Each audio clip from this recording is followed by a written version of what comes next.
जय श्री कृष्णा प्रभु जी। जय श्री कृष्ण। आज का मेरा प्रश्न है कि स्थित प्रज्ञ का क्या अर्थ है। स्थित हरे कृष्ण। प्रज्ञ। हरे कृष्णा। बहुत अच्छा प्रश्न है। श्रीमद् भगवद गीता के दूसरे अध्याय में बुद्धि और स्थित प्रज्ञता की बात कही गई है। स्थित प्रज्ञ दो शब्द हैं। स्थित का मतलब एक जगह स्थिर होना, और प्रज्ञा या प्रज्ञा, प्रज्ञा का अर्थ होता है बुद्धि। तो बुद्धि का किसी एक जगह स्थिर हो जाना, इसको कहते हैं स्थित प्रज्ञता। या जिस व्यक्ति की बुद्धि एक जगह स्थिर हो चुकी है, उसको कहते हैं स्थित प्रज्ञ व्यक्ति। बड़े साधारण शब्दों में ये आप लोगों ने समझ लिया होगा। जिसकी बुद्धि एक जगह स्थिर हो गई, यानी एक कर्म में या एक भक्ति में या एक विषय वस्तु में, जहां पर व्यक्ति की बुद्धि स्थिर हो गई है, उस व्यक्ति को स्थित प्रज्ञ कहते हैं।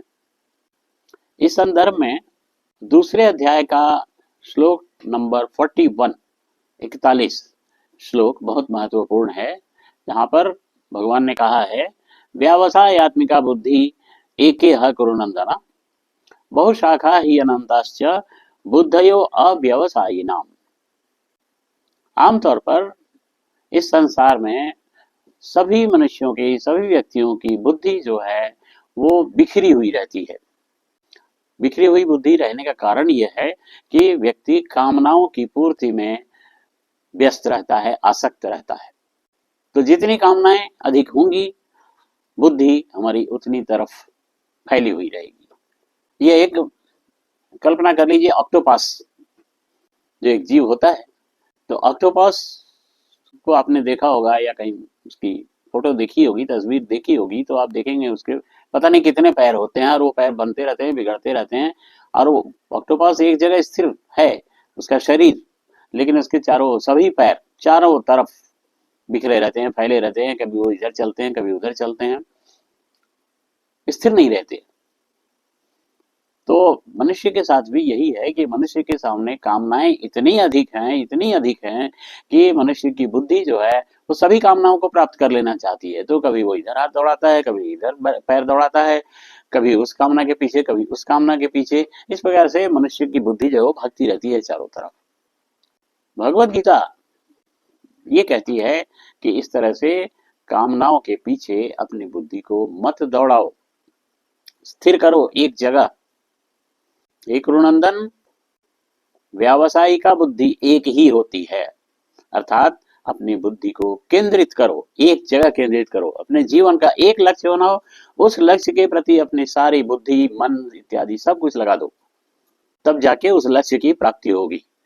अन्यथा 50 लक्ष्य रहेंगे, 10 लक्ष्य रहेंगे, तो किसी भी एक लक्ष्य पे नहीं पहुंच पाते। जीवन का गोल एक जगह फिक्स होना चाहिए। उद्देश्य क्या है, हमारा लक्ष्य क्या है, विद्यार्थी जीवन का लक्ष्य क्या है, युवावस्था का लक्ष्य क्या है, अपने कर्म क्षेत्र में हम पहुंच गए तो कर्म क्षेत्र का लक्ष्य क्या है। इन सब लक्ष्यों की को फिक्स कर लें, स्थिर कर लें, और स्थिर करके एकमात्र एक जगह अपनी बुद्धि का उपयोग करें और लक्ष्य प्राप्त हो जाएगा। अन्यथा बुद्धि यदि बहुशाखा अनंताश्च, बहुत सारी शाखाओं में यदि बुद्धि विभक्त रहेगी, तो कहीं भी एक जगह केंद्रित नहीं कर पाएंगे, फोकस नहीं कर पाएंगे। आमतौर पे छात्र जीवन में यही होता है। छात्र जीवन जो होता है वो बड़ा चंचल स्वभाव वाला जीवन होता है। तो उसमें विद्यार्थी कभी ये सोचते हैं कि ये प्राप्त कर लें, ये पढ़ लें, वो पढ़ लें, तरह तरह घूमता है, उनके विचार जो है, उनकी बुद्धि जो है वो घूमती रहती है इधर उधर, और वो किसी लक्ष्य पे नहीं पहुंच पाते। लेकिन आप ये पाएंगे कि जिस छात्र ने, जिस विद्यार्थी ने अपना लक्ष्य निर्धारित कर लिया और निर्धारित करके एक जगह बुद्धि को फोकस करके लगा दिया, फिर उसकी बुद्धि एक जगह केंद्रित हो जाती है, और वो बुद्धि एक जगह केंद्रित होकर वह अपने, तो श्रीमद् भगवद गीता में विशेष करके विद्यार्थियों के लिए विशेष संदेश है कि अपनी बुद्धि को एक जगह फोकस करो, इधर उधर मत भटकाओ। इस संसार में, इस जीवन में बहुत भटकाव हैं।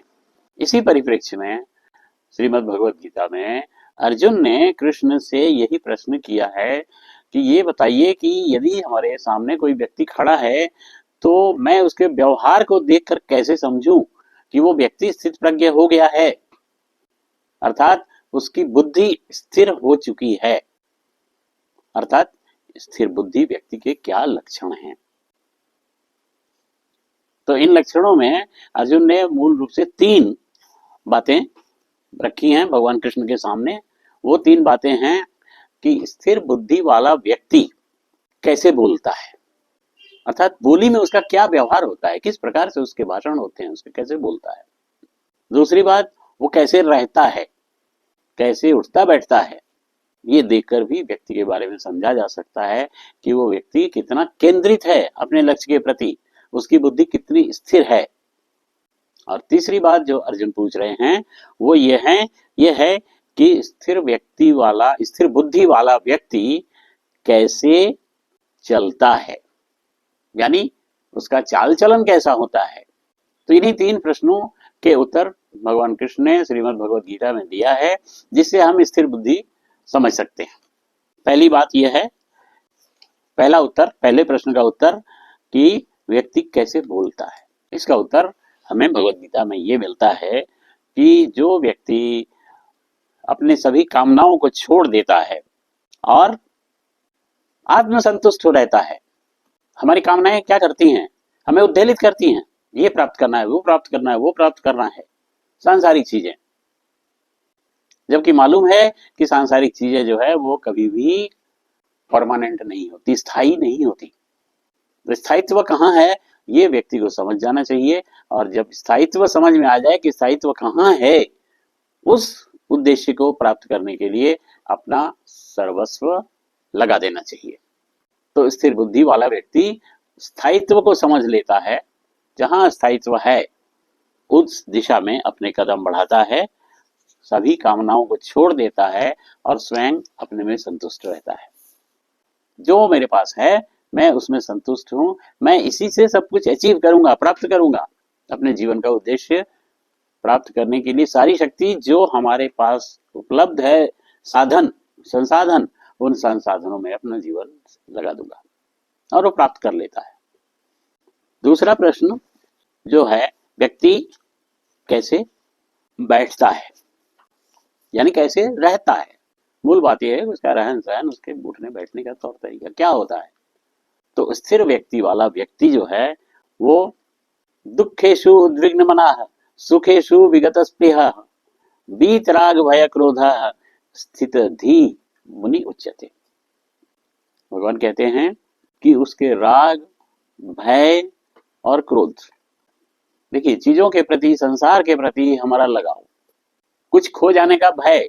संसार में हम बहुत सारी चीजें इकट्ठा करते रहते हैं, लेकिन हमेशा एक भय बना रहता है कि कहीं ये चला न जाए, कहीं ये खो न जाए।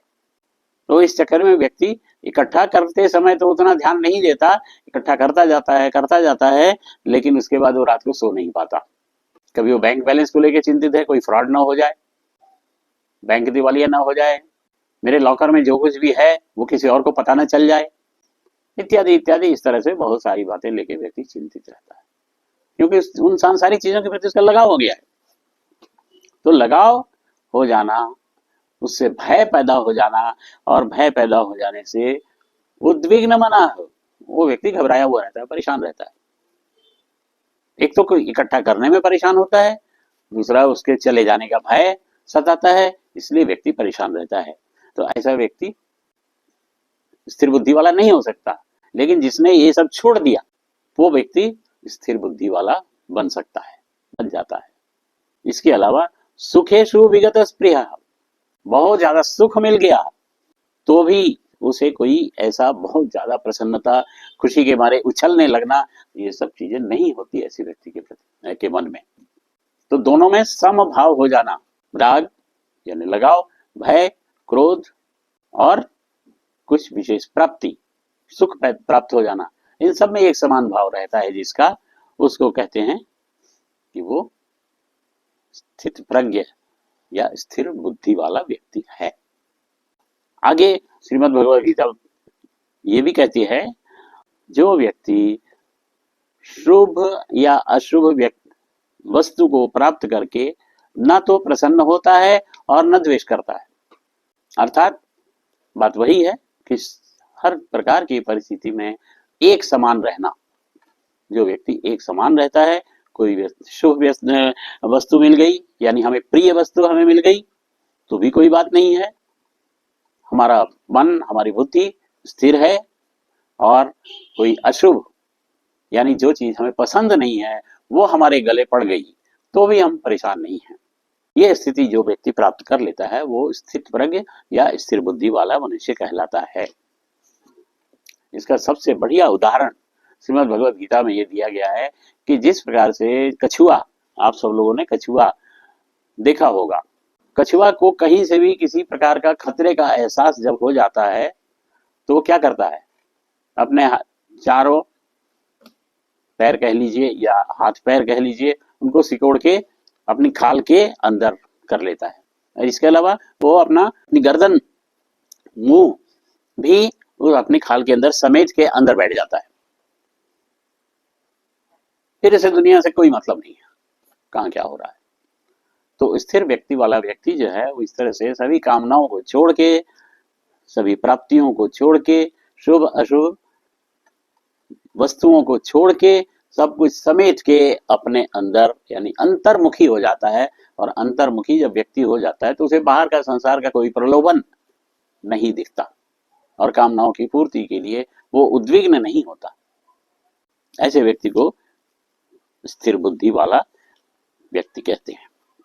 मूल कारण जो है हमारी बुद्धि की अस्थिरता होने में, वो कारण है हमारी कामनाएं। कामनाएं जो हैं वो हमें परेशान करती हैं। और कामनाएं पैदा कहाँ से होती हैं? वो इंद्रियों के वजह से पैदा होती हैं। हमारे जितने सेंस ऑर्गन्स हैं, जो हमारी ज्ञान इंद्रियां हैं, वो ज्ञान इंद्रियां जो हैं वो बहिर्मुखी होती हैं। वो हर समय चारों तरफ संसार को देखती हैं। उनका मुख बाहर की तरफ होता है, अंदर नहीं होता। हमारी इंद्रियां अंदर नहीं देखती, हमारे मन के अंदर, हमारे शरीर के अंदर नहीं देखती, इंद्रियां बाहर की तरफ देखती हैं। तो जब बाहर की तरफ जो इंद्रियां देखती हैं तो स्वाभाविक है, जब बाहर की तरफ देखना, बाहर सुनना, बाहर सूंघना, बाहर की चीजों का स्वाद लेना, बाहर की चीजों को स्पर्श करके समझना, जब उस तरफ ध्यान रहेगा तो स्वाभाविक है कि आकर्षण भी उधर ही होगा। तो इस तरह से इंद्रियों की वजह से हमारे सारे आकर्षण संसार के प्रति हो जाते हैं। और संसार के प्रति आकर्षण होने के कारण व्यक्ति उन्हीं कामनाओं की पूर्ति में लग जाता है। और उन्हीं कामनाओं की पूर्ति के कारण, पूर्ति की में प्रयास करने के कारण वो अस्थिर बुद्धि वाला हो जाता है। क्या करें, ये करें, ये करें, ये प्राप्त करें, वो प्राप्त करें, इधर ये प्राप्त किया, उधर वो चला गया, अब और परेशान हो गए। तो अस्थिरता हमारी बुद्धि में इसीलिए आती है कि हमारी कामनाएं जो हैं वो चारों तरफ फैली रहती हैं। तो कामनाओं को समेट लें, अर्थात इंद्रिय विषयों को समाप्त कर दें। इंद्रिय विषयों का असर हमारे ऊपर नहीं होना चाहिए, हमारे मन के ऊपर, हमारे बुद्धि के ऊपर नहीं होना चाहिए। जब इंद्रिय विषयों का असर, प्रभाव हमारे मन और बुद्धि के ऊपर पड़ेगा तो बुद्धि अस्थिर होगी। अगर वो इंद्रियों का जो भोजन है, ये सारा संसार जो है, जो बहिर्मुखी इंद्रियां देखती, सुनती, स्पर्श करती, स्वाद लेती, इसे जो कुछ भी करती है, वही तो इंद्रियों का आहार है। तो इंद्रियों का आहार समाप्त कर दें, आहार ही नहीं चाहिए, इंद्रियों का आहार नहीं चाहिए। ऐसी स्थिति में जब मनुष्य पहुंच जाता है तो वो स्थिर बुद्धि या स्थित प्रज्ञ कहलाता है। हमारी समस्याएं रहती हैं अस्थिर बुद्धि की तरफ जाने में या स्थिर बुद्धि की तरफ न जाने में। जो हमारी समस्याएं होती हैं वो मूल समस्या है, हम संसार से जुड़े रहते हैं। यदि हमारा ये लगाव, हमारा ये जुड़ाव हम ईश्वर की तरफ कर दें, भगवान की तरफ कर दें, तो सारी समस्या खत्म हो जाती है। और यहीं से शुरू होता है भक्ति का प्रभाव। भगवान से जुड़ने का मतलब है भक्ति, भगवान की भक्ति। अब भगवान की भक्ति में लग जाए, भगवान के प्रति आसक्त हो जाए, हमारी आसक्ति ईश्वर के प्रति, परम पिता परमेश्वर के प्रति हो जाए, तो हमारी आसक्ति संसार से अलग हट जाएगी। तो स्थित प्रज्ञता का अर्थ मुझे उम्मीद है आप लोगों को समझ में आ गया होगा। स्थित प्रज्ञ व्यक्ति किसको कहते हैं, स्थिर बुद्धि किसको कहते हैं, ये आप लोगों की समझ में आ गया होगा। बड़े धैर्यपूर्वक सुनते हैं, वीडियोस देखते हैं। आप इसे लाइक करें, सब्सक्राइब करें और प्रश्न करें। इन प्रश्नों के उत्तर में हमें और अधिक आनंद आएगा और मुझे उम्मीद है प्रश्नों के उत्तर से आप सबों की ज्ञान पिपासा जो है वो बढ़ेगी। और उस ज्ञान पिपासा बढ़ने से, अगर ज्ञान पिपासा निरंतर बढ़ती जाए तो उसका उत्तर जो मिलेगा वो आपकी क्षुधा तृप्त कर देगी। बाकी अगले वीडियो में हम फिर मिलेंगे। जय श्री कृष्ण।